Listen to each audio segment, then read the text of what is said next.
7 years had passed since the bells of Ashcombe Manor last rang for a wedding, yet every corridor still carried whispers of loss.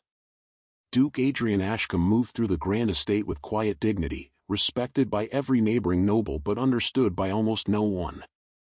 Since his beloved wife had died after a sudden illness, joy had become an unwelcome guest in his home. His greatest devotion belonged to his 8-year-old daughter, Lady Eleanor, whose laughter had nearly vanished after scarlet fever stole her sight 3 years earlier. Physicians had failed, prayers had gone unanswered, and the once curious child now explored the world through cautious footsteps and trembling fingertips. Adrian soon discovered another wound far deeper than blindness. Whenever distinguished ladies visited Ashcombe Manor, they showered Eleanor with sweet voices, gentle smiles, and promises of endless affection while the Duke remained nearby. Yet the moment he stepped away, their patience evaporated like morning mist. Some ignored the little girl entirely. Others sighed with hidden annoyance whenever Eleanor reached for guidance or accidentally dropped a teacup. Adrian witnessed enough quiet cruelties to understand that many admired his title far more than his daughter. Every graceful courtesy felt rehearsed, every compliment carefully measured. He refused every hopeful courtship, earning a reputation as the coldest widower in the county, though few understood that disappointment, not pride, had hardened his heart. Unable to trust appearances any longer, Adrian conceived an unusual plan. He placed the daily affairs of the estate in trusted hands, exchanged tailored coats for plain wool garments, allowed light stubble to soften his distinguished features, and introduced himself simply as Mr. Adrian Hart, a modest steward responsible for household matters. Only his oldest solicitor, faithful butler, and family physician knew the truth. If kindness existed, he intended to witness it where titles carried no influence. His search was not merely for a governess. It was for someone whose compassion survived when no reward could be expected. Far beyond the estate, 24-year-old Clara Whitmore packed the last possessions remaining from her late father's village school. Dust floated through empty shelves where children's books had once inspired hopeful minds. Her parents had devoted their lives to education and honesty, leaving little money behind but an immeasurable inheritance of principles. After the school closed, creditors claimed the modest cottage, forcing Clara toward uncertain employment. She carried only a weathered suitcase, carefully mended dresses, several cherished books, and the unwavering belief that dignity belonged equally to rich and poor. Though anxiety accompanied every mile of her journey, bitterness never found a place beside it. Ashcombe Manor rose above the countryside like a silent kingdom carved from pale stone. Clara paused before its towering gates, overwhelmed by polished windows, sprawling gardens, and statues that seemed to judge every visitor. Mrs. Agnes Gresham, the formidable housekeeper, greeted her with an assessing glance that lingered on worn shoes and carefully patched sleeves. Her smile never reached her eyes. "We expected someone rather more polished," she remarked coolly. Clara met the criticism without resentment. "Clothing can be repaired," she answered gently. "Character requires far more careful stitching." The unexpected reply silenced the housekeeper, though not her growing dislike. Watching unnoticed from the entrance hall stood the quiet steward known as Adrian Hart. Clara thanked the stable boy who carried her suitcase, smiled warmly at exhausted maids polishing silver, and apologized after accidentally blocking a servant balancing heavy linens. None of those gestures seemed calculated. She behaved with identical courtesy toward everyone, whether they possessed authority or none at all. Adrian found himself studying her longer than intended. She neither searched for wealthy faces nor admired expensive paintings. Instead, she noticed people. Before formal introductions could begin, faint footsteps echoed from the garden terrace. Eleanor wandered carefully across the gravel path, counting each measured step beneath her breath. Her white cane tapped uncertainly until it struck a stone border, causing her to stumble. Clara hurried forward but stopped just short of grabbing the frightened child. Instead, she spoke softly. "May I stand beside you?" Eleanor nodded after a hesitant pause. Clara offered her arm only when invited. Together they continued walking among blooming roses, lavender, and jasmine. Rather than describing colors Eleanor could no longer see, Clara encouraged her to recognize every flower by fragrance and texture. Tiny fingers brushed velvet petals while delighted laughter slowly replaced nervous silence. "The roses smell warm," Eleanor whispered. "Like someone remembering something beautiful." Hidden beneath climbing ivy, Adrian watched the simple exchange with unexpected emotion tightening his chest. Clara never pitted Eleanor, never exaggerated her voice, never treated blindness as fragility. She listened more than she spoke, allowing confidence to bloom naturally within the child. When Eleanor asked whether flowers missed being seen, Clara smiled. "Perhaps," she replied, "but they still share their sweetest gifts with everyone willing to come close." Eleanor reached toward the unfamiliar woman and slipped her small hand into Clara's. At that quiet moment, Adrian realized his careful disguise had already begun revealing truths he could never have uncovered as a duke, and for the first time in years, hope unsettled the grief guarding his heart.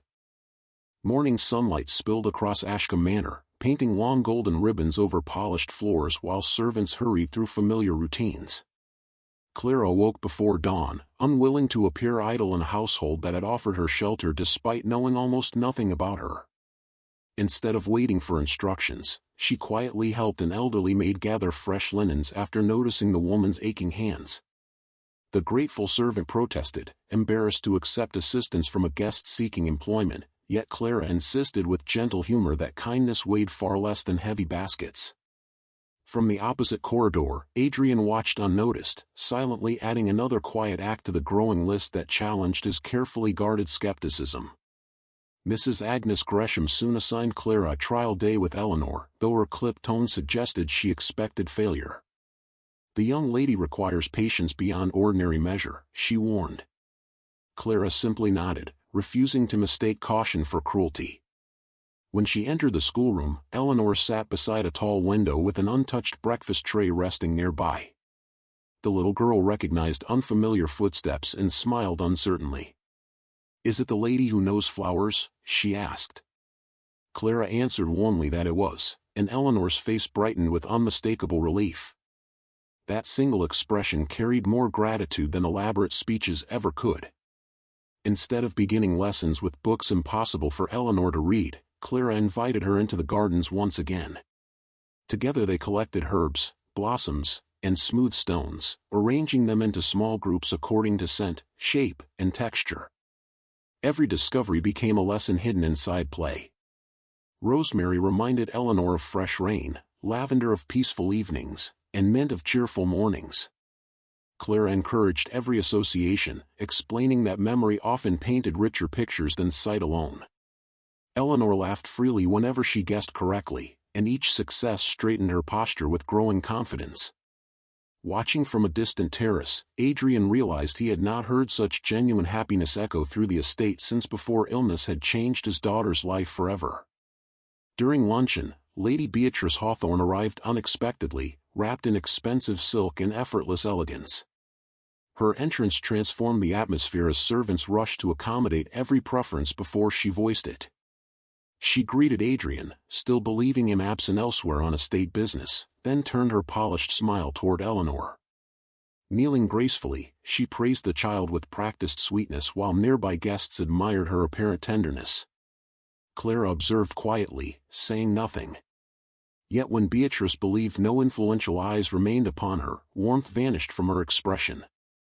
She withdrew her hand abruptly after Eleanor reached for reassurance and excused herself with visible impatience. The transformation lasted only moments, but Clara witnessed every heartbeat of it. That afternoon, Eleanor wandered toward the music room, eager to explore unfamiliar melodies. Mrs. Gresham intercepted her before Clara could intervene. Irritated by the child's uncertain pace, the housekeeper sharply repositioned Eleanor's cane and muttered that constant supervision exhausted everyone. Though spoken softly, every cutting word landed heavily. Clara stepped forward without raising her voice. She calmly took the cane, placed it gently back into Eleanor's waiting hand, and thanked Mrs. Gresham for her concern before adding that encouragement often accomplished what frustration never could. The older woman's lips tightened, offended less by criticism than by Clara's composed dignity. Eleanor sensed the tension and squeezed Clara's hand a little tighter. Later, rain drifted across the estate, filling the glass greenhouse with the earthy fragrance of damp soil and blooming jasmine. Seeking shelter after escorting Eleanor inside, Clara unexpectedly found Adrian arranging seed trays beside weathered gardening tools. Believing him merely the steward, she apologized for interrupting his work. Adrian dismissed the concern, inviting her to remain until the storm passed. Their conversation wandered naturally from plants to childhood memories, then quietly toward grief neither had intended to discuss. Clara admitted she still spoke to her late parents whenever loneliness became unbearable. Adrian confessed that silence often felt louder than conversation inside great houses built for families now reduced by loss. For a fleeting instant, neither noticed the difference in their stations. They were simply two wounded souls sharing shelter beneath rain-soaked glass. When evening settled over Ashcombe Manor, Clara prepared Eleanor for bed by reading aloud from one of her treasured books. Rather than describing illustrations the child could never see, she gave every character a distinct voice, every landscape a unique sound, and every heartbeat a recognizable rhythm. Eleanor listened with complete attention before quietly asking the question adults always avoided. "Do you think Father wishes I were different?" Clara set the book aside immediately. She answered that loving someone never depended upon what they could see, hear, or accomplish.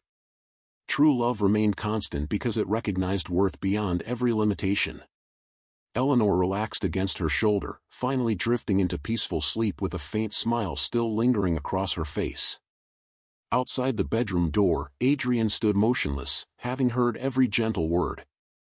Gratitude filled him, yet another emotion followed close behind, one far more dangerous than hope.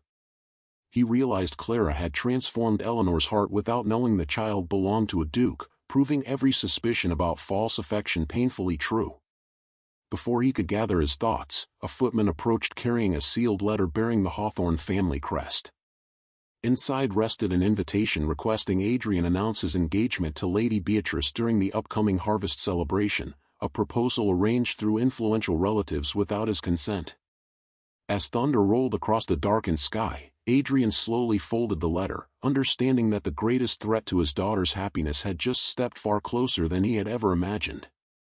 The following morning arrived beneath low silver clouds, wrapping Ashcombe Manor in a quiet stillness that felt heavier than the previous day's rain.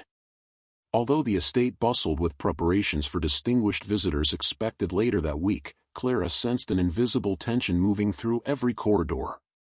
Servants lowered their voices whenever Mrs. Gresham approached, while hurried glances followed sealed correspondence carried between offices. None of it concerned her directly, yet instinct warned that appearances inside grand houses often concealed complicated truths. Eleanor greeted Clara with unmistakable excitement before breakfast had even been served. She had spent the night imagining new ways to identify the gardens without relying upon memory alone. Clara suggested creating a tactile map using twine, polished pebbles, pressed leaves, and carved wooden markers gathered from the estate. Together they spread their materials across a large oak table, carefully arranging each pathway and flower bed so Eleanor's fingertips could travel safely through places her eyes no longer could. Every completed section filled the child with growing confidence. Rather than asking where things were, she began explaining them herself, proudly correcting Clara whenever a marker drifted from its proper place. Watching Eleanor reclaim small pieces of independence brought quiet satisfaction that required no applause. Across the hall, Adrian reviewed estate accounts while pretending to focus on ledgers that blurred before him. His thoughts repeatedly returned to Clara's patient voice outside Eleanor's bedroom and to the unwanted engagement announcement waiting inside his desk. Powerful families had begun treating his future as though it belonged to them instead of himself. Refusing Lady Beatrice publicly would create scandal, yet accepting any arrangement built upon calculation rather than affection would betray both his daughter and the memory of his late wife.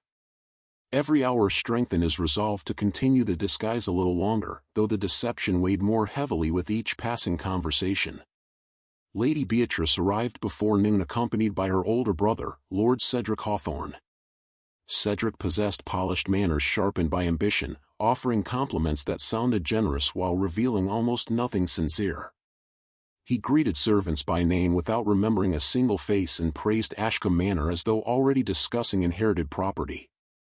Clara observed quietly from the library doorway while organizing Eleanor's lesson materials. She noticed Cedric studying portraits, silver ornaments, and architectural details with greater interest than the people surrounding them. Something about his smile suggested calculation rather than admiration. The afternoon gathering brought music into the drawing room as neighboring families assembled for tea. Eleanor hesitated near the entrance, overwhelmed by unfamiliar voices echoing through the crowded space. Clara remained beside her without attracting attention, softly describing sounds instead of appearances.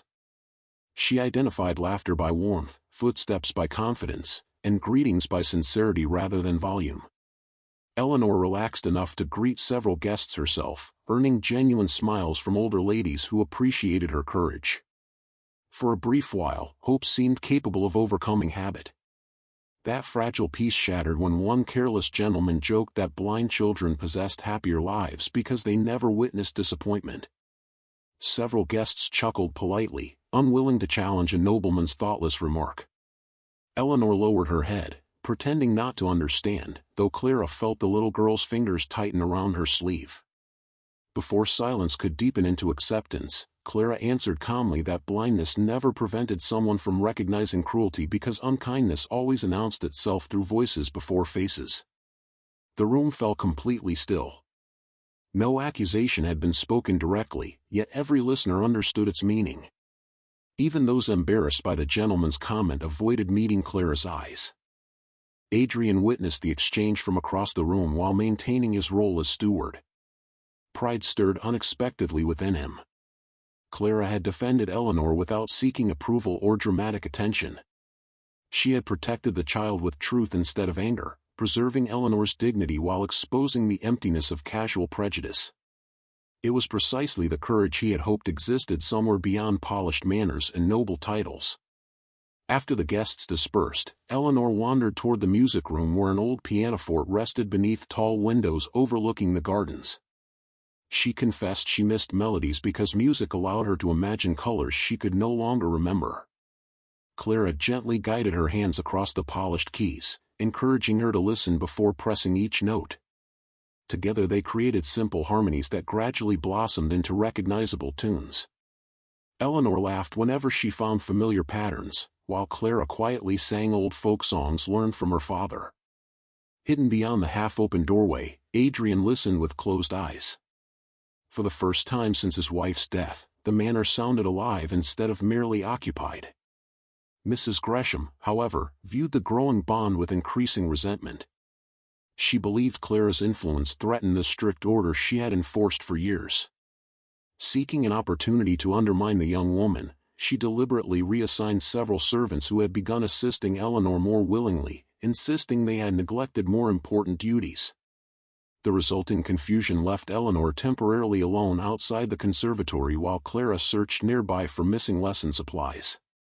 Lady Beatrice happened upon the child first. Her voice carried effortless sweetness until she confirmed nobody else stood nearby. Then its warmth disappeared completely. She informed Eleanor that important ladies rarely wished to spend their lives caring for children with endless needs and suggested that lonely people often imagined affection where none truly existed. Eleanor remained silent, but tears slipped quietly down her cheeks. Before Beatrice could continue, Clara rounded the corner and immediately sensed something was wrong. She knelt beside Eleanor, gently wiping away the tears without demanding explanations. Looking directly at Beatrice, Clara remarked that genuine elegance revealed itself most clearly when nobody important seemed to be watching. Beatrice offered a brittle smile before departing without another word, though the cold promise lingering in her eyes spoke louder than any reply. That evening, Adrian requested Clara's assistance organizing books within the manor's neglected library. Shelves stretched toward shadowed ceilings, carrying histories, poetry, scientific journals, and children's tales untouched for years. While arranging volumes together, Adrian asked whether disappointment had ever tempted her to become cynical. Clara considered the question carefully before answering that hardship could either harden a person's heart or deepen it. She admitted there had been evenings when grief felt unbearable, yet she refused to surrender kindness simply because others sometimes rejected it. Compassion, she believed, should never depend upon another person's behavior. Adrian found himself unable to answer immediately because every word quietly challenged the bitterness he had carried since losing his wife. As candles flickered lower, Clara discovered a beautifully illustrated storybook hidden behind damaged atlases. Its leather cover bore Eleanor's initials embossed in fading gold. She smiled, imagining how delighted the little girl would be despite being unable to see its pictures. Adrian gently explained that his employer's daughter had loved the book before illness claimed her sight, but afterward nobody had possessed the heart to read it aloud again. Clara carefully brushed dust from its pages and promised she would change that beginning tomorrow. Adrian watched her cradle the forgotten treasure with remarkable tenderness, realizing she restored hope to neglected things as naturally as breathing. Long after darkness settled over the estate, Cedric Hawthorne quietly entered his sister's sitting room carrying 2 glasses of wine. His pleasant expression disappeared the moment the door closed. He informed Beatrice that the mysterious new companion had become far more dangerous than expected. If the Duke continued delaying their carefully arranged engagement, years of planning could collapse. Beatrice stared into the fire before replying with chilling calm that reputations were surprisingly fragile, especially for poor women with nobody powerful to defend them. Cedric smiled slowly, raising his glass in silent agreement. Unaware of the conspiracy beginning to form around her, Clara tucked Eleanor into bed with the rediscovered storybook resting nearby, never imagining that the simple kindness filling the manor with new life had already inspired someone else to begin plotting its destruction. Dawn arrived wrapped in pale mist, softening the towers of Ashcombe Manor until they seemed suspended between memory and mourning. Clara carried the forgotten storybook to Eleanor's room exactly as promised, finding the little girl already awake, patiently tracing patterns across the embroidered quilt while listening to birds greeting the new day. When Clara announced that she had brought an old favorite back to life, Eleanor's face brightened with cautious excitement. She remembered the book only through fragments from before illness darkened her world. Settling beside the window, Clara began reading with warmth and playful expression, giving each character a distinct personality. Eleanor laughed whenever brave heroes stumbled or mischievous animals outwitted proud hunters. The sound drifted into the hallway where passing servants slowed their steps simply to hear Joy returning to rooms long defined by silence. Adrian paused outside the doorway without entering. He knew every sentence of the story because his late wife had once read the same pages aloud while Eleanor rested in her lap. Hearing Clara continue that forgotten tradition awakened grief and gratitude in equal measure. For the first time in years, painful memories no longer arrived alone. They now carried the possibility that happiness might exist beside sorrow rather than replacing it. That realization unsettled him more deeply than any courtship proposal ever could. Throughout the morning, Clara encouraged Eleanor to explore the manor independently using familiar sounds instead of constant guidance. They counted echoes beneath the grand staircase, recognized rooms by their scents, and measured corridors through carefully practiced steps. Whenever Eleanor hesitated, Clara resisted the urge to lead immediately, offering confidence before assistance. Small successes accumulated until the child reached the conservatory entirely on her own. She clapped proudly, declaring she had arrived without feeling afraid. Hidden nearby, Adrian quietly smiled, recognizing that Clara never solved Eleanor's challenges by removing them. Instead, she helped the little girl discover strength already waiting inside herself.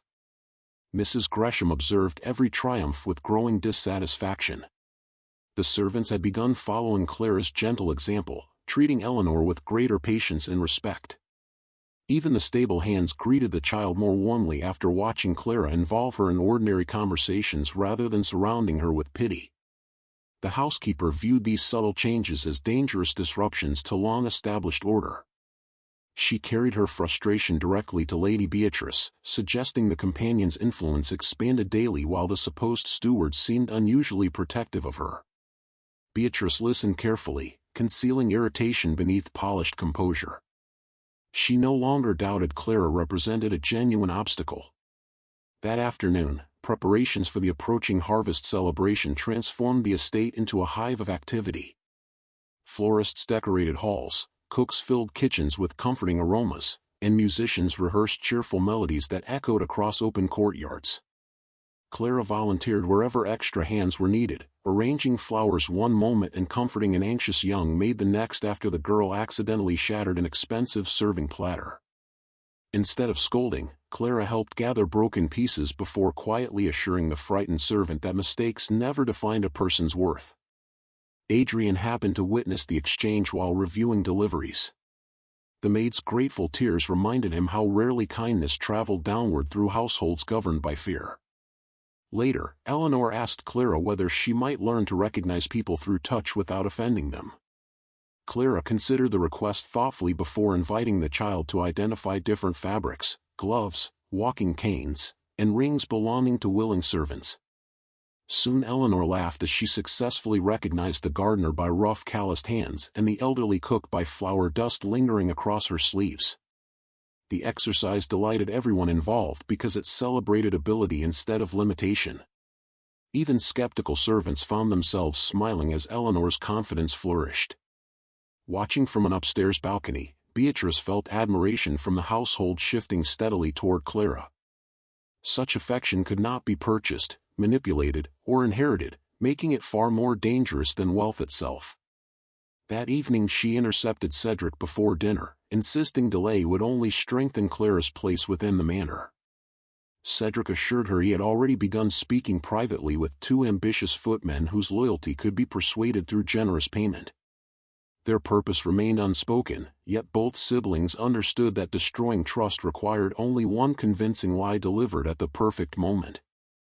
As twilight settled, Adrian found Clara alone in the rose garden replacing storm-damaged supports around climbing vines. He thanked her quietly for restoring hope to Eleanor's days.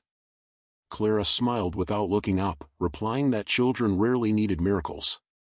They simply needed someone willing to believe in them before they believed in themselves. Adrian admitted he had almost forgotten that truth. A comfortable silence followed, filled only by rustling leaves and distant birds preparing for night. For one unguarded moment, he nearly confessed his true identity. The words reached the edge of his lips before duty forced them back into silence. Their conversation ended abruptly when Eleanor's frightened voice echoed from the nearby path. She had wandered outside searching for Clara after discovering her favorite carved wooden marker missing from the tactile garden map they had built together. Though the object held little monetary value, it represented the confidence she had worked so hard to gain. Clara immediately promised they would search together until it was found, refusing to dismiss the child's distress as something trivial. Adrian joined quietly, lantern in hand, while shadows deepened across the gardens. Hidden beyond the hedge, Mrs. Gresham watched the search with narrowed eyes, unaware that Cedric stood only a few steps behind her. He reached into his pocket, revealing the missing wooden marker before slipping it back inside his coat with a satisfied smile. "Tomorrow," he murmured almost soundlessly, "they will lose far more than a toy." Clara looked up suddenly, sensing movement somewhere within the darkness, yet by the time the lantern illuminated the path, whoever had been watching had already disappeared, leaving only silence and the uneasy certainty that kindness itself had become someone's chosen target. The following morning began with anxious whispers spreading through Ashcombe Manor before sunrise had fully chased away the lingering mist.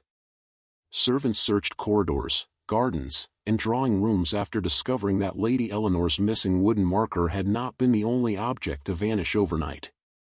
A priceless sapphire necklace belonging to the Ashcombe family had also disappeared from its locked display cabinet. Mrs. Gresham immediately insisted every servant's room be searched before guests arrived for the harvest celebration. Clara remained calm despite the growing unease, comforting Eleanor, who sensed fear in every hurried footstep echoing through the house.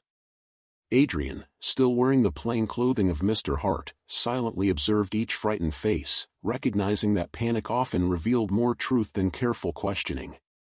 The search reached Clara's modest room just after breakfast. Hidden beneath folded dresses inside her weathered suitcase rested the missing sapphire necklace. Gasps filled the hallway as Mrs. Gresham triumphantly lifted the glittering jewels into the light. Lady Beatrice lowered her gaze with practiced disappointment, while Cedric shook his head as though deeply saddened by betrayal. Clara stared at the necklace in stunned silence because she had never seen it before that moment. Eleanor pushed through the gathering crowd, clutching her cane with trembling hands. She stepped between Clara and the accusing voices, her small chin lifted with unexpected courage. "She didn't take it," the child declared. "I cannot see faces anymore, but I know hearts, and hers has never lied to me." A heavy silence followed, broken only by scattered murmurs of disbelief.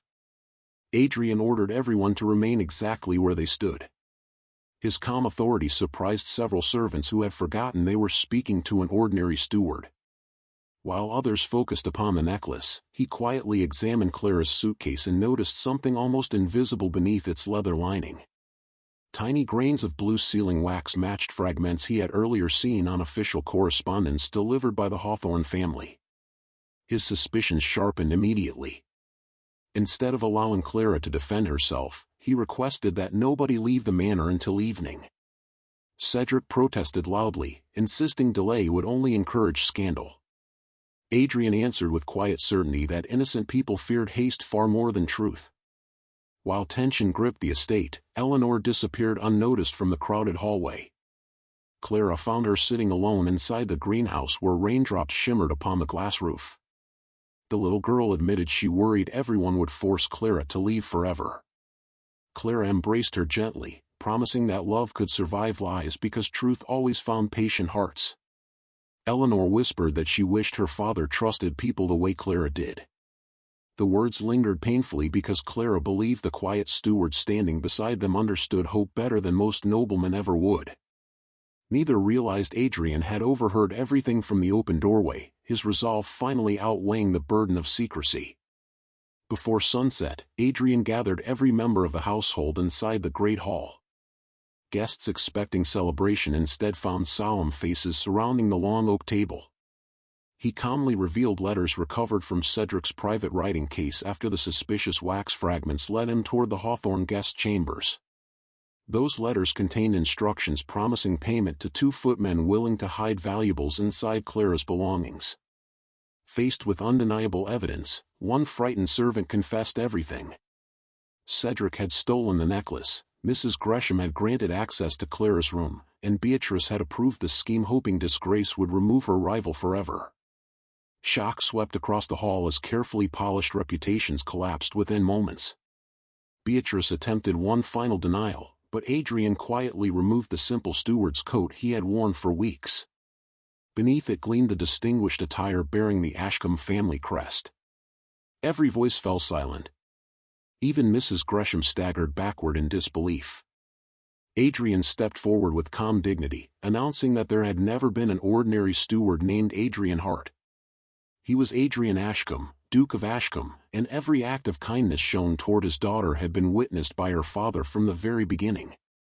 He confessed that grief had driven him into disguise because he no longer trusted appearances. Clara looked at him with astonishment, hurt flickering briefly across her face before understanding slowly replaced confusion. His deception had been painful, yet its purpose had never been selfish ambition. Cedric and Beatrice were escorted from the manor to face charges of theft, fraud, and conspiracy. Mrs. Gresham quietly surrendered her household keys before leaving without farewell, finally stripped of the authority she had long abused. As evening settled peacefully over Ashcombe Manor, Adrian approached Clara in the rose garden where their journey had truly begun. He apologized sincerely for hiding his identity, admitting he had feared another false smile more than loneliness itself. Clara answered honestly that trust, once broken, required courage from both people to rebuild. Adrian accepted every word without excuse. Eleanor then reached for Clara's hand and placed it gently into her father's. "You both stopped being lonely," she whispered, smiling through happy tears. "You simply noticed it before I did." Several months later, the gardens bloomed brighter than anyone remembered. Clara accepted Adrian's proposal beneath the same roses where Eleanor had first learned to recognize flowers by their fragrance. Their wedding welcomed villagers, servants, and noble guests alike, each standing together without distinction. Eleanor scattered petals along the aisle, laughing freely as bells echoed across the countryside. Together Adrian and Clara founded a school where blind and disabled children learned beside every other child, proving compassion could reshape traditions older than stone walls. Years afterward, Eleanor would often tell new students that losing her sight had once seemed like losing the whole world, until one ordinary morning a kind stranger held out a hand instead of offering pity. She never forgot that true nobility revealed itself when nobody important appeared to be watching, and neither did the Duke who had hidden a crown only to discover a family built not upon titles, but upon unwavering love, quiet courage, enduring trust, and hope that finally found its home forever.